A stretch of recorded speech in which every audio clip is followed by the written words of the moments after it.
Бүгүн биздин конокто Алия Суранова, эркин журналист. Толук кандуу блогер деп өзүмдү айта албайм. Начар ассоциация калып калганда негизи кыргыз тили менен. Алдагы сыналгыны өчүрүп, шайтана бара арабаңа отуруп көчөгө чык. Кыргызча биз жакшы эмоция бербейбиз да балдарыбызгачы. Менин кичинекей чөгүм, анан чырагым. Зарубежный мультиктердин баарын переводдору мындай не очень да. Жаратмандар чындап эле көбөйүп келатат. Манас эпосун комикс кылып, анимация кылып ютубка чыгарып турушат. Өзүңдүн балаңа инвестиция жасайын, өнүксүн деп 750 сомго китеп алып бергенге эмне мынча кымбат? Сен үчүн жаратман бул ким?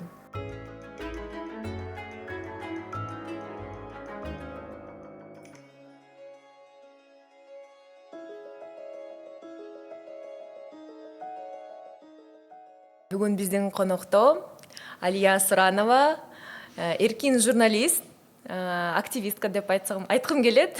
Вот, Алия Суранова. Саламатсызбы? Алия, биринчи сизге чоң рахмат айткым келет. Келип биз менен ушундай теманы сүйлөшүп, өзүңүздүн оюңузду дагы айтканга. Биринчи ошол кыргыз тилин суроо берген үчүн сиз өзүңүз жөнүндө айтып кетсеңиз болот. Ошол менин атым Алия. Мен негизи журналистмин. Журналистикада окугам, анан журналистика жаатында эле иштеп эле келаттым, бирок ошол былтыртан баштап мен мындай эркин абалда жүрөм. Кыргыз тилинде, анан орус тилинде, англис тилин үйрөтүү менен алекмин. Блог алып барам Инстаграмда. Бирок толук кандуу блогер деп өзүмдү айта албайм.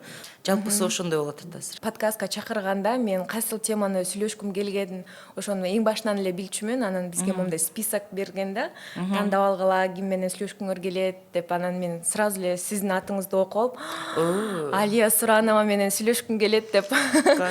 Да, потому что мен өзүм сиздин блогуңузга подписана и в Твиттере подписана. Анан ошону окуп алган, көргөндө кыргыз тилинде сонун Инстаграм алып барасыңар да, вот storytelling именно кыргыз тилинде алып барасыңар. Ошон үчүн Алия эжени чакыралы деп чечкем. Рахмат. Ошо үйрөткүлө бизге дагы ошентип кыргызча эркин сүйлөп, уялбай. Негизи ошо уялгандыктан эле, мисалы мен деле кыргызчаны ошо баарыңар көрүп аткандай эле, угуп аткандай эле үйдөн кыргыз тилинде эле сүйлөйбүз. Бирок ошол Инстаграм мисалы эң кичинекейден баштасак, Инстаграмдан сториске бир нерсе чыгаргандан ошо орусча эле кетет да, маалыматтын баарычы. Анан ошо кыргызча контент потреблять эткибиз келгенде Потреблять эткибиз. Ошентип сүйлөп калат экенбиз да. Ошентип калдык. Баарыбыз ошо. Кандай болот ошо кыргызча контент потреблять эткен? Билбейм, контент көргүбүз келеби же. Ооба, ошо сизден үйрөнөлү ошо кыргызчаны уялбай, эркин сүйлөгөндө. Менин оюмча мына сиз айтып атасыз го, азыр биз үйдө кыргызча сүйлөшүп деле, мындай жүрсөк деле, жүргөнүбүзгө карабастан Инстаграмга чыкканда эле бизде мындай автомат түрдө орус тили кетет депчи. Менин оюмча негизи бул өзү биз Инстаграмды орус тилдүү блогерлерден үйрөнүп атабыз да. Инстаграмды алып баруу, блогер болуу, жанагындай кантип аудитория менен сүйлөшүш керек, жанагындай прогрев эме деген баарын биз орус тилдүү блогерлерден көрүп атабыз да. Жалпы бизге Инстаграмды орус тилдүү блогерлер ачып берди да. Инстаграм жаңы пайда болгондо биз эмне кыларыбызды билбей эле карап отурдук да. Анан баягы эле орус тилдүү жылдыздарды карадык, бизге ошол бардыгы эле негизги көпчүлүгү маалымат бизге кыргыздарга ошол орус тилдүү чөйрөдөн келет да. Биз ошолорду карап, анан ошолордон өзүбүзгө алып, анан өзүбүзчө ынтип чыгарабыз да. Ошондуктан биз баягы дароо кыргызча Инстаграмды баштап кетпегендиктен биз дайымда карап турабыз да, орустар эмне кылып атат, орустар кантип атат депчи. Анан мен да көп байкайм, биздин көп блогерлер, өзгөчө блогер айымдар атактуу, белгилүү орус, россиялык блогерлерден көп нерсе үйрөнүшөт да. Ошолордун айткандарын айтышат, ошолордун жасагандарын жасашат. Алар сельдерейден смузи ичсе, булар да сельдерейден смузи ичет. Алар Мальдивага барса, бизкер да Мальдивага барат дегендейчи. Анан ошондуктан бизде бир аз кыйынчылык жаратылып калат. Анткени менин оюмча медиа установка бар да, Инстаграмга кирдиң, демек сен орусча сүйлөп башташың керек. Бул деген ошондой жер да. Орусча сүйлөш керек да бул жерде дегендейчи. Бирок акыркы жылдары мен байкап атам, кыргыз тилинде алып барган, кыргыз тилинде сүйлөп, ошондой Инстаграмга дагы, ТикТокто да аябай көп болуп атат, ошондой эмелер, блогерлер бизде, силердин тилиңер менен айтканда, жаратмандар аябай көп болуп атат, өзгөчө жаштардын арасында көп болуп атат. Ошол аябай кубандырып атат мени. Өзүнүн тилин билбесе, жана айтат го, өзүнүн тилин эмне деген макал бар эле, өзүнүн тилин билбеген. Билбеген элди сүйүп кыйратпайт беле. элди сүйүп жаратпайт окшойт. Кыйратпайт. Бирок кыйратпайбыз ооба. Эми негизи ошол макалды мен дагы окуп, анан эң негизгиси ошо кыргыз сен кимсиң десе, мен ошо кыргызмын дегенде жок дегенде тилиңди билишиң керек деп ойлойм да. Анан ошо азыркы балама мен үйдөн кыргызча сүйлөп, өзүм деле кыргызча үйдөн 100% сүйлөбөйм. Потому что ушундай болуп калат экен да, такие бытовые вещи орусча кошулуп, анан ошонун кыргызчасын айтсаң, мындай кулаңга башкача угулупчу. Что-то не то, да, в голове. Бирок бизге башкача угулган менен жаңы тил үйрөнүп келаткан балага мындай нормаль угулат да. А бизге башкача угулуп атат да, мындай өтө эле мындай официальный башкача болуп кетти деп. Ооба, өтө официальный, туура сөз да колдондуңуз. Өтө эле официально, өтө эле мындай серьезно сүйлөшүп аткандай болот да. Анан кичине орусча сүйлөп койсоң мындай более привычный. Алдагы сыналгыны өчүрүп, шайтан арабаңа отуруп көчөгө чыгып сейилдеп келбейсиңби дегендей. Биз ошого Ооба, биз анткени көнүп калганбыз да. Мен дагы бир ойлондурчу нерсе, эмне үчүн биз өзүбүздө дагы эми көбүнчө биздин муунда, анан балдарыбызда кыргыз тилин жээриген момент бар го, мындай койчу кыргыз тил деп. Анткени менин оюмча бул мындай начар ассоциациялар калып калган да, негизичи кыргыз тили менен. Мен өзүм да байкап калдым, өзүмдүн балам менен, 14 жаштагы балам бар да. Ошол менен сүйлөшкөндө мен кыргыз тили менде качан чыгат экен менден? Мындай команда айтканда. Бир нерсени жасаттырыш керек болгондо гана мен кыргызча сүйлөп калат экенмин да. жөн, Тур, жат, төшөгүң жыйнат, тишиңди жуу, идиш-акты эметип кой, мынтип кой, кийимдериңди чогулт. Анан мындай жалаң мындай команда берип, баланы өзү кылгысы келбеген нерселерди жасаганга мажбурлаган да. Ай бар, сасыбай башыңды жуучу дегендей да. Албетте балада кыргыз тили менен ушундай бир негативдүү ассоциация пайда болуп калабы деп ойлойм да. Мисалычы, жалаң эле ушундай эле баягы командаларды берип эле, урушканда кыргыз тили чыгат, Ай, мен сага эмне дедим, ананана деп ата энелерибиздин эмелери сөздөрү оозубуздан чыгат да коюлат да, бизге жылдап сиңген сөздөр. Анан балким ошондуктан дагы булар кыргызча сүйлөөлөрү келбейби, же мындай кыргыз тилин жакшы сиңире албайбы? Анткени буларда кыргызча биз жакшы эмоция бербейбиз да балдарыбызгачы. Жашоо жөнүндө бирдеке түшүндүрүп бериш керек, же болбосо мындай бир тарбиялоо моменттер болобу, мындай ак караны айтып бергенде биз орусчага өтүп кетебиз да. Мисалы, ну девочек же надо уважать, анан тигил бул дегенде орусча кетет да биздикичи. Жоксо вот, а вот это вот так деп бир нерсени жашоодогу маанилүү нерселерди түшүндүргөндө биз орусча түшүндүрүп берет экенбиз дагы. Анан мындай кагып силкип урушуп бирдеке кылганда эле орус кыргызча кетет да. Анан албетте алар кыргыз тили алар үчүн мындай бир какой-то бир гестаповский тилдей угулуп калат да. Ошон үчүн мен ойлойм, биз кыргыз тилин көбүнчө мындай мээрим төккөндө дагы көбүрөөк колдонушубуз керек, мындай эркелеткенде балдарыбызды. Кыргызча эркелетип, мисалы, менин кичинекей күчүгүм, анан чырагым, менин берекем, алтыным, жаным деп ушундай кыргызча сөздөр менен эркелетип, анан кел муну экөөбүз чогуу жасап көрөлү бүгүн деп, мисалы, тамак жасаганда же бир нерсе жасаганда ошондой бир балага жагымдуу ассоциация пайда болгон, мындай иш-чараларды деп коебузбу, нерселерди. Жүр бүгүн сейил бакка чыгып сейилдеп келебиз. Жүр базарга барып азык-түлүк алып келели, сен өзүң барып өзүңө тандап ал жемиштерди, эмне жегиң келет деп, ушундай нерселерди биз сүйлөшпөйбүз да. Биз андайлардын баарын орус тилинде кылабыз дагы. Анан жат, жут, си, анан бетиңди жуу, анан жатып кал, жабышып бул тийл дегендин баары кыргызча чыгат да. Урушканда да. Кандай гана эмесиң сен, ушу атаңды тартып анан тигил бул депчи. Анан мен да ойлоп калдым, биз ошол жагынан дагы ушул эле күнүмдүк жашоодо кыргыз тилин акырындан мындай жакшы нерселерди эле айтсак болот да дегеним да. Ооба, ушу мен да жаңы эле эстеп кеттим да. Жакшы айткан сөздөрүң аз, биздин лексикондо мындай сүйүүңдү төгүп ушундай аз эле да жаным деле анан дагы башка сөз уже ушу менен бүтүп калат. Анткени бизге ата энебиз кыргызча айтып эркелетчү эмес да мындай. Мен сени жакшы көрөм деп эч качан айтчу эмес. Биз аларды "Я тебя люблюларды" кинолордон үйрөндүк да, орус тилдүү баягы контент окуп атыпчы. Ошон үчүн бизде оозубуздан чыкпайт да мындай. Мен сени ушундай жакшы көрөм, билесиңби? Тигил бул деген жок бизде. "Я тебя люблю до луны и обратно" дейбиз да биз. Ошо негизир кулабызга аябай кыргыз тили грубо угулат, уже азыркы мисалы мага мындай грубый язык деп мен өзүм эметем да, ойлойм. Демек ошондой грубо ассоциациялар дедим ба? Ассоциациялар болгон да. Бирок башка чет өлкөдөгүлөр биздин тилди укканда аябай назик тил деп айтышат да. Анан мен болсо какой местин? Башка кайсы тилде айтып атасыңар силер деп да. И ошо мага ушундай грубый тоже болуп калган экен да. Бул тилчи ошо тоже ата энебиз урушуп, кыргызча урушкан, жакшы сөз сүйлөбөй. Жакшы сөздү ошо аз эле билет экенмин да мен дагы өзүм. Бирок сүйүү жөнүндө ырларды уксаң мындай жакшы эле жагымдуу эле чыгат да. Ошо анан ырларды дагы азыр мен мисалы мындай мен деп айтпайм, мен башкалар деле мисалы орус кыргызча угуп атсачы, бул кыргызча ырларды угуп атат деп мындай эме болот да. Элге көрсөтпөй Нурлан Насиптүү касың да, наушник салалы. Жанагы Бекборбиевдин ырларын музыка койчу десе жок. Мындай ошо бирөө угуп калса уят болот. Ошо даже өзүңдүн плейлистиңде кандай музыка укканыңды ошого чейин укпайсың. Ошол эле Чыңгыз Айтматовдун китептерин орусча окуйбуз. Бирок алардын баары эле ошол кыргызча бүт эмелер бар дейм да. Анан ошол эле кинолордо эле орусча перевод менен кыргызчаны мисалы уксаң деле ошол мультиктерде кыргызча мисалы балама көрсөтөм деп атпаймынбы? Үйдөн аракет кылып кыргызча мультик коелу десек,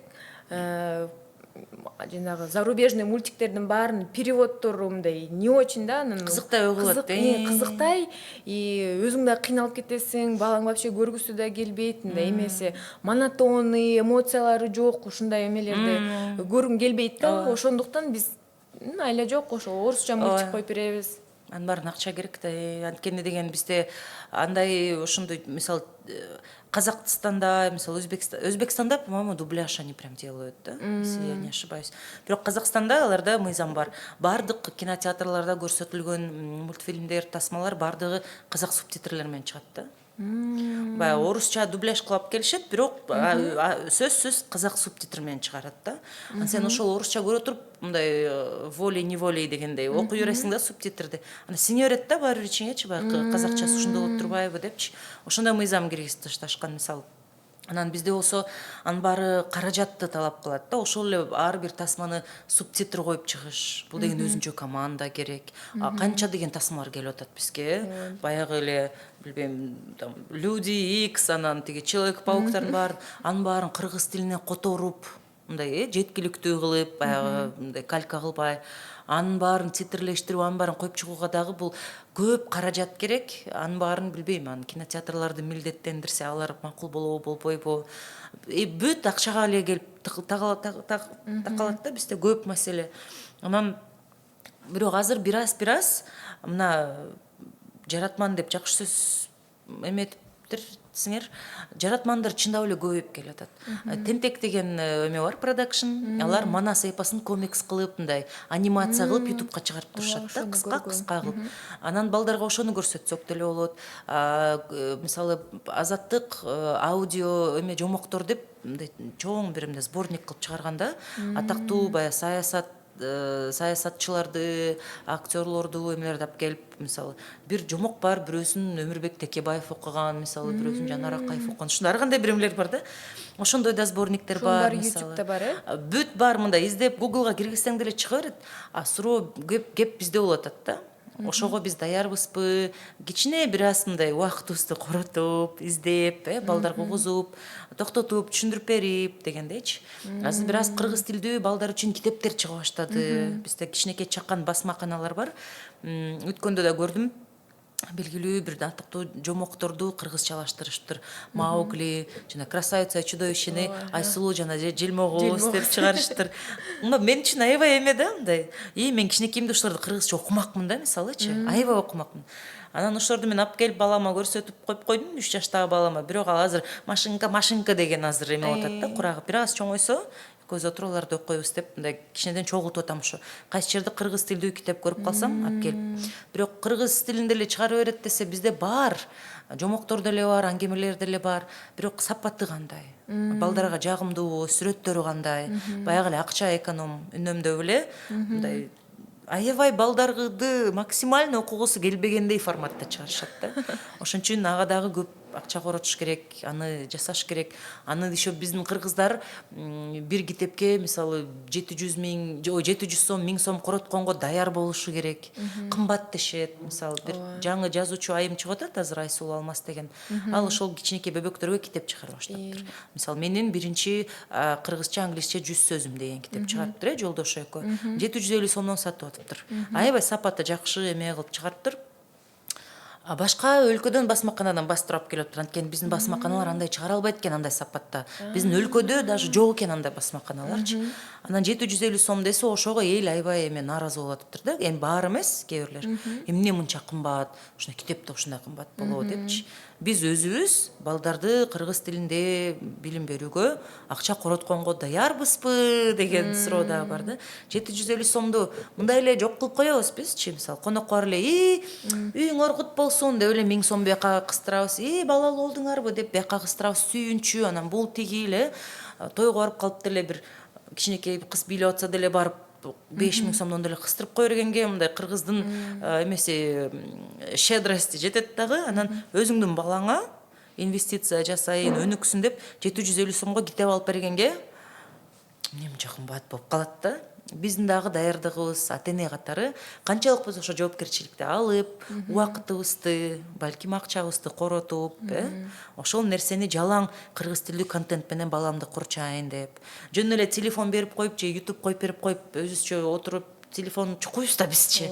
Ошонун ордуна гел балам деп отуруп, кыргызча бир жомокторду айтып берип, ага чейин алдын ала окуп, мисалы бизде кыргызча канча сонун легендалар бар. Ошол эле жети өгүз кантип пайда болгон, ысык көл кантип пайда болгон. Укмуш легендаларыбыз бар да биздин өзүбүздүн. Ошол күндө бирден окуп, мисалы айтып берип, мындай көрсөтүп, мындай кукольный театр кылып үйдөн делечи. Бизде ошол эле кукольный театр бар кыргыз тилинде. Ар бир дем алыш күнү ошол жака балдарды алып барып турсак болот. Билет баасы болгону 100 эле сом. Кыргыз тилинде сонун спектакльдерди коюшат кичинекей балдаргачы. Анан Байелинов атындагы китепканада атайын чоң бөлмө бар балдар үчүн. 5 сом төлөп киресиң. Ичинде толтура кыргыз тилдүү китептер бар, сүрөт тартсаң да болот, өнөсөң да болот. Бизден да еще мындай биз эс алып телефон чукулайыш болуп жаткыбыз келеби же бир аз мындай көчүбүздү көтөрүп балдарга бир нерсе жасап коюшубуз керекпи? Жок дегенде бир жарым саат болсо да ушу балдар менен отуруп жалаң кыргызча сүйлөшүү, азыр кыргызча бир мультфильм көрүп же болбосо бир жомок окуп ошону талкуулап, бул сөз эмнени билдирет, бул эмнени түшүндүрөт, бул деген биздин илгери ата бабаларыбыз ушунча жашачу да, бул боз үй ушундай болгон, анан комуз деген мындай деп бир жомок аркылуу, легенда аркылуу бир кызыктуу нерсе аркылуу үйрөткөнгө даярбызбы? Же мага окшоп мен аябай эринем. Жата беребизби да? Ошол эринебиз да баарыбыз. Ооба, биз эринип атпайлыбы? Бирок бир чети дагы бизде аябай көп маалымат мусор көп болуп кетти да башыбызда. Биз ошону обрабатывать эте албай эле, канча маалымат бар. Биз күндө интернет, соц тармактар аркылуу бизге керек эмес маалыматтын баары келип атат. Анан жумуш иштешибиз керек, ата-энебизден биздин муун өзү сэндвич поколение деп коет да. Биз сэндвичпиз да, эки муунун ортосундабыз. Балдарыбызды дагы багышыбыз керек, ата-энелерибизди да багышыбыз керек деген азыр ушундай курактабыз да. Ата-энелерибиз дагы азыр балдарды болуп биздин эмеге муктаж болуп калды. Балдарыбыз да кичинекей муктаж да. Биз эки муунду тең момнтип азыр карап, анан өзүбүздү дагы карап, мындай кой ден соолугумду да карайын, мындай крышам тайып кетпесин деп, жумушта иштеш керек, стресс көп өзү негизи. Капитализм бул, тигил акча жетпейт, баалар өсүп атат, өлкөдө ар кандай окуялар болуп атат, күндө окуп биз стресс болобуз. Анан албетте ошонун баарынан эметип келип, анан үйгө чарчап келесиң, чындап эс алгың келет. Анан кээде чын эле ушу балаңа планшет берип коюп эле жөн эле мындай жаткың келет. Ал дагы бар.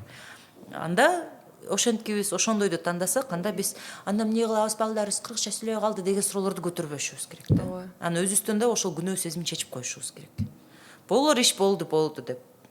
А же болбосо дагы эле ошол ичиңден жемелеп сени, балам кыргызча сүйлөш керек, мен бир нерсе кылышым керек деп бир жоопкерчилик сезип эле ичиңен бир нерсе болуп атсаң, анда бир нерсе кылыш керек да. Ошондой болуп калып атат. Ошондой жерде болуп атабыз биз азыр. Ответственность да, на каждый, на Да, нас. өзгөчө кыргыз тил маселеси биздин муунга аябай чоң жоопкерчилик түшүп атат. Анткени азыр биз ошону азыр кичине мындай ары бери кылып туруп балдарыбызга өткөрүп бербесек, кийинки муун кандай болуп калат деп. Бирок ошол эле маалда кыргыз тил маселеси бул Бишкекте эле, бул силер балконскийлериңер өзүңөрдүн көйгөйүңөр деп да айткан ошондой пикир бар. Анткени Бишкектен мындай чыксаң эле айылдарда, региондордо кыргызча сопсоон эле сүйлөшөт деп эле айтат да. Анысы бар. Бирок кыргызча сүйлөгөн менен биз баары бир деле орусча сөздөрдү аралаштырып сүйлөп атабыз. Анан аябай эме деңгээлибиз түшүп кетти да. Эмне эле? Кандай эмне эле баягы жазганда эмне деп койчу эле? Грамотность, аябай түшүп кетти. Мисалы азыр комментарийлерди карап отурсаң, кыргыздарды мындай окуп отурсаң, баягы эле туугандар менен деле мындай карап отурсаң, бүт кыргызча жазганда ар бир сөзсүз бир сүйлөмдө өлдү дегенде бир эки ката чыгат да. Элементарный бир сөздөрдө да каталар менен жазышат. Кыргызча жакшы эле сүйлөгөн адамдар кыргызча сүйлөө деп урушат, блогерлерге да асылышат, тилерге да айтышат. Кыргызча сүйлөө деген менен ошол кыргызча сүйлөө деген Сөз сүйлөмдө эле мындай каталарды көрөсүң да. Анан мейли сүйлөйлү, жазганыбыз, ошо кыргыз тили туура колдонгонубуз кайсы деңгээлде болуп атат? Ошол да аябай чоң суроо жаратып атат да бүгүнкү күндө маселе. Негизи кыргыз тилинде сабак берүү, мектептерде кыргыз тилинде билим берүү ошол аябай деңгээли минус 15 этажга түшүп кетти да азырчы. Ошол көйгөй болуп атат мен үчүн. Мисалы айыл жергесинде кыргызча сүйлөшөт макул, бирок кыргызча кантип жазат, оюн кандай, канчалык деңгээлде жеткирет, сөз байлыгы канчалык экенин, бир дагы орус тилин аралаштырбай сүйлөй алабы? Же болбосо биякта болсо биз такыр эле Бишкекте болсо такыр эле кыргызча канча сөз түшүнөт бир сүйлөмдө деген көйгөй. Бардык жерде эле мен көйгөй көрүп эле атам да. Кыргызча сүйлөйсүң макул, бирок сенин ошол кыргыз тил деңгээлиң канчалык мындай жооп берет да. Билбейм кимдин ожиданиялерине. Ошол кыргыз тилин азыр аяктап кетсек, кыргыз тилин биз азыр биздин колубуздан келгени ошол өзүбүздү, анан өзүбүздүн балдарыбызга туура үйрөтүү, мындай уруп кагып согуп эмес, сиз айткандай жакшы нерселерди айтып, жакшы китептерди окуп берип, жанагындай театр эмелерге алып барып, андай биз негизи деле жок да. Барсак барабыз, синематика кинотеатрлардын орусчасын көрөбүз выходной күндөрү. И ошентип кыргызча негизи ошол кыргызчаны сүйлөгөн билгендерден деле баштасак, негизи уялбастан сүйлөгөн бул уже мне кажется мындай чоң жетишкендик. Чоң жетишкендик. Ушу уялбай сүйлөгөндөн хоть акценти болсо деле, туура эмес сүйлөп атса деле, ичиңен мындай мен сүйлөп атам, ошол уже жакшы деген эме да. Ооба. Мен кыргызча кичине эле билем, ошон үчүн мен сүйлөбөйм, мага ал кереги жок. Баары эле мен биякта орусча сүйлөйт, мени түшүнгөндөр бар. Мен негизи эле Кыргызстанда жашабайм, мен кетем, мага бул кереги жок деген туура эмес деп ойлойм. Өзүң кыргыз болгондон кийин жок дегенде сүйлөгөндү, түшүнгөндү, анан китеп окуганды билишиң керек деп. Ооба. Бизде деген мисалы Советтер Союзу учурунда эми Айтматовдон тышкары дагы көп ар кандай жазуучуларыбыз, прозаиктерибиз бар болчу да. Алар мисалы мындай оор чоң мындай бир романдар, чыгармалар оор болуп атса, аябай оор тил менен жазылыптыр деп кыска, жеңил, сонун аңгемелерди жазган деле жазуучуларыбыз болгон. Ошолордун баарын деле интернетте деле тапса болот, китепканага барып издесе деле болот, китеп саткан дүкөндөрдөн деле издесе болот, тапса болот да. Баягы кыска аңгемелерди окуп, кичинеден ошол.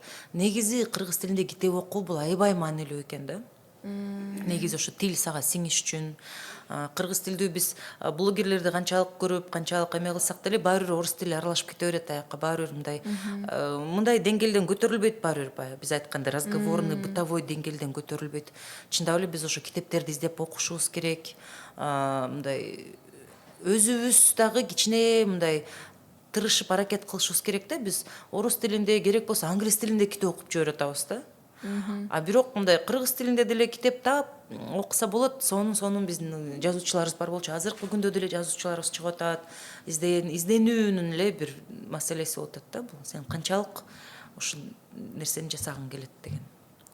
Ошо изденүү жок, анткени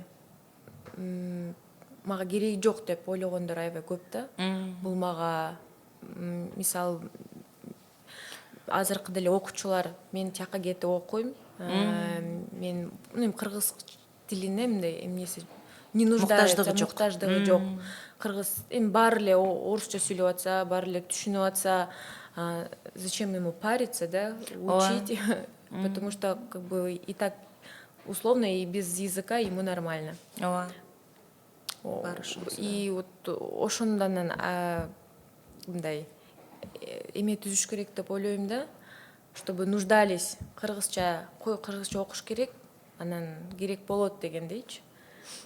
Биздин мисалы англис тилинде эле кой чет өлкөдөн керек болот, сүйлөш керек, окуш керек деп ошон үчүн окуйбуз да.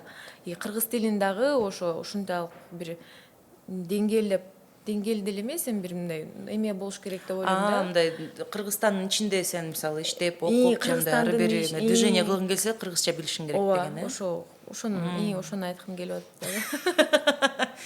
Ал мамлекеттик чечимдерден да көз каранды да азыр эме кылып келип атышат азыр, э? Баягы мамлекетке иштеген мамлекет кызматкерлерине кыргыз тилин билүү, азыр ошондой эме киргизип атышат. Мисалы менин балам орус тилдүү мектепте окуп, кыргыз тилин алар кандай мындай окутканын карап туруп мен таң калам да. Максималдуу түрдө балдарга керек эмес сөздөрдү, балдар түшүнбөгөн тексттерди, балдарга мындай такыр кызыктырбаган нерселерди окутушат да, мындай.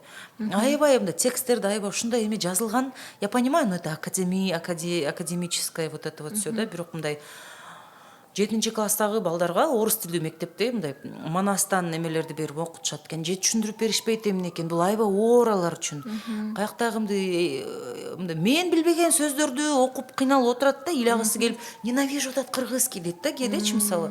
Албетте, анткени кадимки жашоодогу бизге керек болгон сөздөрдү, балдарды кызыктырган нерселерди, мындай балдардын деңгээлине түшүп, ошолордун тилинде сүйлөп, анан түшүндүрүп бериш керек да, үйрөтүш керек тилди.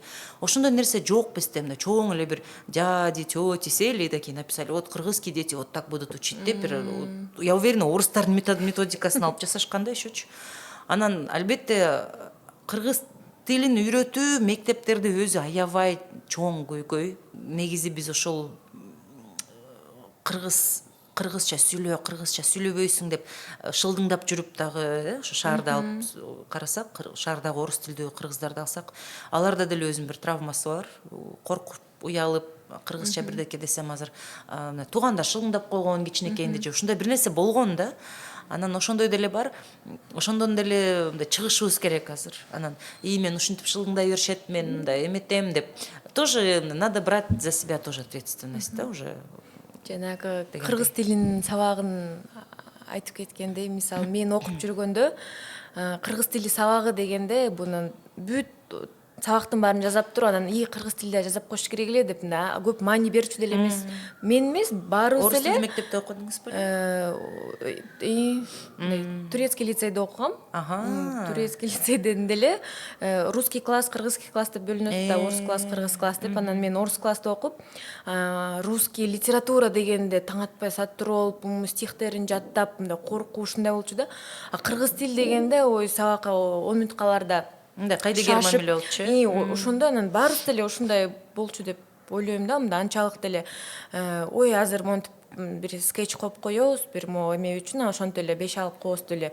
Ошондой эле өтүп кетчү да. Кыргыз тили сабагы мындай аябай серьезно никто не относился.